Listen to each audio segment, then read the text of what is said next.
자, 이제 마지막 페이지죠. 농지 전용과 타용도 일사용입니다.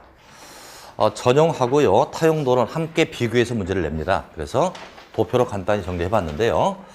여러분들 그 도표에다 그대로 쓰시면 될 겁니다. 자, 농지를 전용한다고요.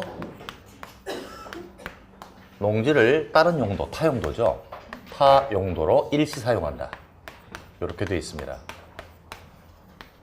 자, 일단 정의부터 따져볼게요.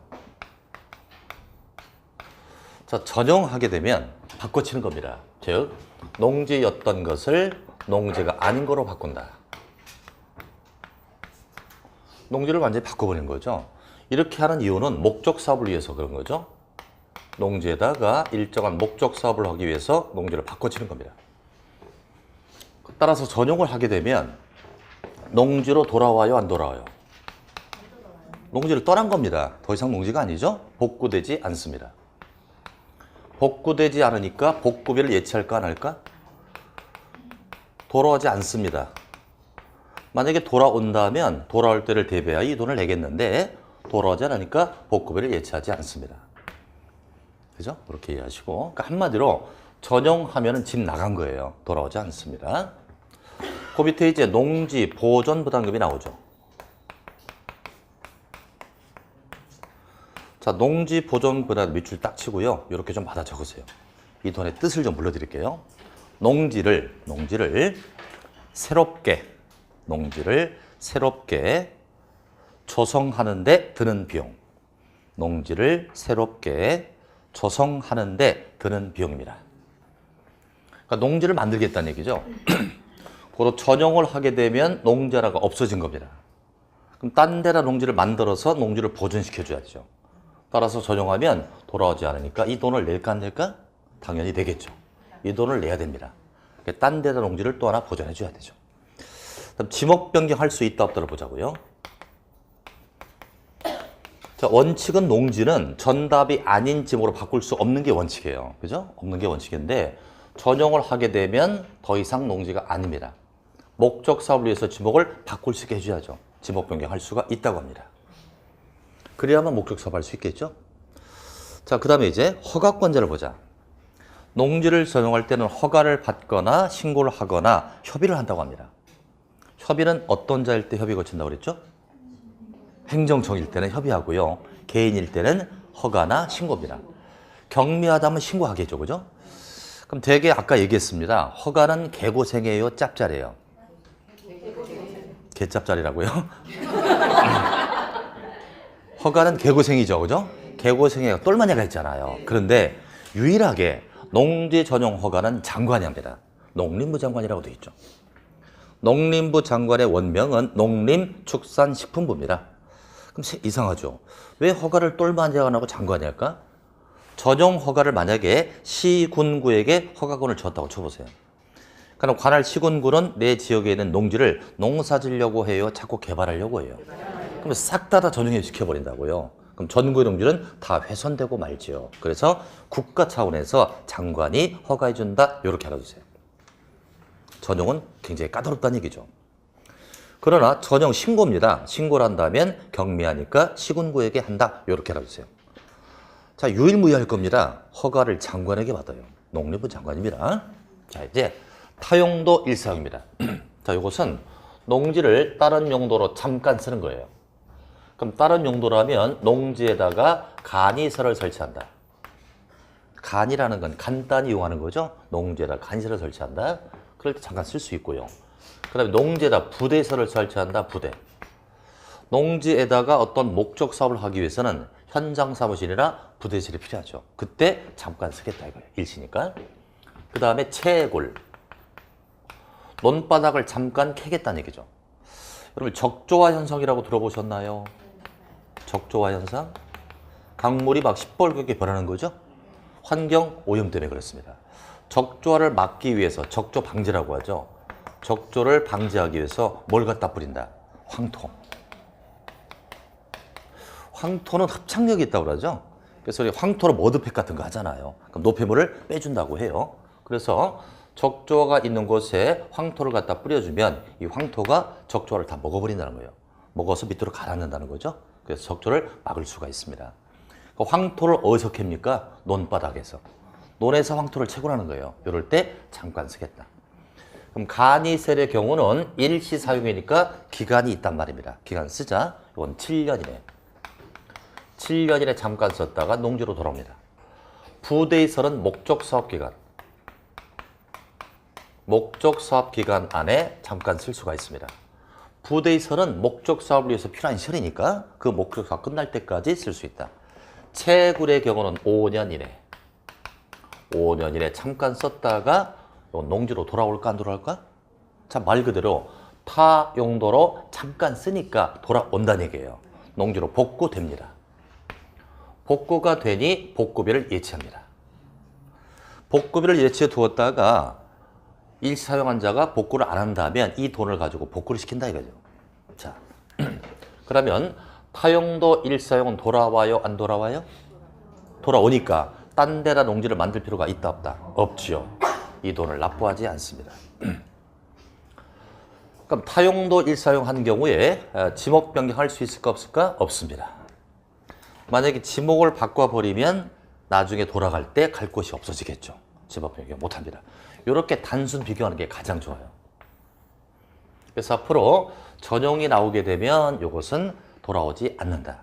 타용도 일사용은 돌아온다는 겁니다. 자, 그러면 여러분들이 타용도 일사용을 할 때 개인이 할 때는 허가나 신고를 할 것이고 행정청이 일사용할 때는 협의를 거칩니다. 이것은 시군구 얘기하죠. 돌아오잖아요. 돌아오니까 시군구 얘기하는 겁니다. 근데 아까 전용 허가는 돌아오지 않으니까 누구한테 한다고요? 농림부 장관입니다. 자, 그럼 위로 쭉 올라가 볼까요? 타용도 일사용의 정의칸을 잠깐 보세요. 간이, 부대, 채굴은 허가 대상이라고 그랬죠? 그 밑에 신고 대상이 뭡니까? 일시적 사용이라고 돼 있죠? 이게 금년에 신설됐습니다. 일시적 사용이라 밑줄 치고요. 거기다 썰매장이라고 적죠. 썰매장. 또는 지역축제. 썰매장이나 지역축제입니다. 요즘에 농한기 때 겨울에 농사 안 짓잖아요. 농지를 놀리기 참 아깝잖아요. 그때 논바닥에 물을 쫙 뿌리면 얼리면 좋은 썰매장이 되죠. 그때 잠깐 쓸 수 있고요. 또 요즘에 지자체마다 지역 축제 하잖아요. 그죠? 지역 축제 할 때도 농지를 잠깐 쓸 수가 있다는 겁니다. 그럴 때는 일시 사용에 신고를 하고 할 수 있다는 거예요. 이렇게 해서 전용과 타용도를 맞췄고요. 그럼 이제 여러분들 실무적으로 가보자. 실무.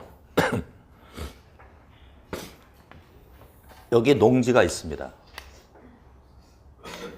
소유자가 A입니다. 이 농지를 B가 취득하려고 합니다. B가 취득한다. 그럼 농지를 일단 취득을 해서요. 여기다가 시설을 설치하고 싶습니다. 근데 전용하겠죠? 그럼 B는 취득부터 하고 전용을 할까요? 아니면 전용을 하고 취득을 해야 될까요? 원래는 취득하고 전용하는 게 원칙이잖아요. 근데 순서가 이렇게 갑니다. 거꾸로 가요. 참 이상하죠? 남의 땅을 갖다가 전용을 한 다음에 그 다음 취득합니다. 왜 그러냐면 취득의 절차와 전용의 절차를 생각해 보자. 그러니까 농취 발급 누가 해준다고 그랬죠? 농취를 발급받아야 취득할 수 있잖아요. 이건 왕돌만이었잖아요. 누구였죠? 시, 구, 읍, 면장. 이건 며칠이나 발급해 주죠? 4일. 절차가 굉장히 간소함을 알 수 있죠. 근데 전용을 하려면 허가를 받아야 되잖아요. 허가는 누구한테? 농림부 장관. 장관이라고 이건. 그러니까 전용의 절차는 무지 까다롭고 취득은 대단히 간소하다. 그러니까 생각해봐요. 만약에 취득을 하고 전용을 했다고 쳐봐요. 농지를 취득했잖아요. 취득했습니다. 쉽게 취득했어요. 전용 허가를 신청했단 말이에요. 근데 허가를 못 받았다고 쳐봐요. 받았다면 문제가 없죠. 허가를 못 받으면 얘는 취득한 농지를 계속 방치하게 돼요. 농지를 방치하면 이건 투기적 목적으로 보는 거예요. 그래서 단계적 조치를 취하게 됩니다. 요걸 막기 위해서 까다로운 전용 허가부터 받아놓고 취득을 하게 됩니다.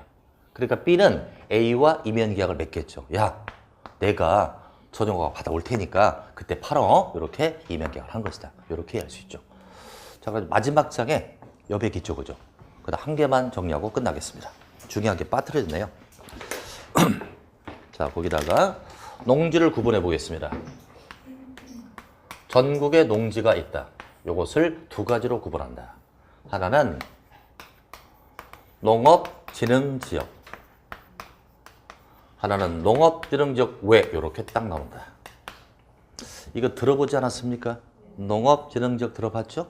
어떤 게 알맹이였죠? 농업진흥지역은 알맹이였고 이건 껍데기였잖아, 그죠? 기억나시죠?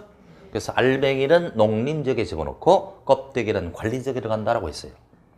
그럼 이렇게 나눠진 농지를 다시 농지법에서는 농업진흥지역을 다시 둘로 또 나눕니다. 하나는 농업진흥구역, 또 하나는 농업보호구역 이렇게 나눕니다. 이렇게 나눈다. 자, 지역이잖아. 지역을 구역으로 세분한 거예요. 쪼개지는 거죠.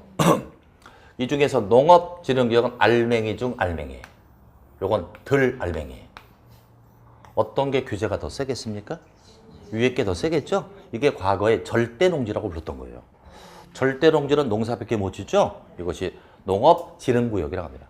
그래서 앞으로 농업진흥지역은 두 가지로 나눠지는데 명칭이 유사하니까 줄여서 이걸 농진구라고 부를게요.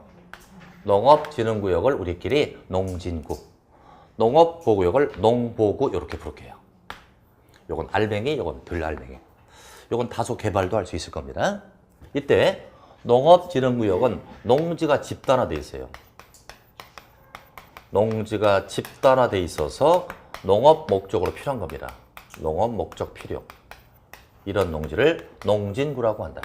농지가 집단화되어 농업 목적에 필요하다. 그러나 농업보호구역은 농업 환경을 보호합니다. 환경을 보호하기 때문에 보호자가 들어가서 농보구라고 하는 거죠. 농사를 지으려면 물도 있어야 돼요. 용선을 확보해야 되고요. 주변의 농업 환경을 보호해야 합니다. 이럴 때 농보구를 정한다는 거죠. 자, 그러면 18회 때 나왔던 문제입니다. 농업진흥지역을 누가 정한다? 농림부 장관 일도 다잖아요. 그렇지 않습니다. 시도지사입니다. 이건 엄청나게 중요한 사실이죠. 농지법은 시도지사가 지정한다라고 18회 때 단독 문제가 나온 적이 있죠. 그래서 농지는 크게 두 가지로 세분되고 있다는 겁니다. 이렇게 해서 일단 6주 과정 중에 5주가 맞춰졌고요. 요 인문 요 책은 다 끝났습니다. 그럼 다음 주 한 주는 이제 여러분들 1월 달이 되면은 기본서를 받게 되고 그 책을 가지고 공부를 하게 되는데 거기 행정 계획이 나오거든요. 계획을 어떻게 만들고 특징이 뭔지 요것을 다음 주에 강의를 해서 종강을 하게 됩니다. 이 행정 계획을 듣고 나면 1월 달 강의를 훨씬 부드러울 겁니다. 그렇게 해서 맞추는 걸로 이렇게 하겠습니다. 자, 오늘은 여기까지 하겠습니다. 수고하셨습니다.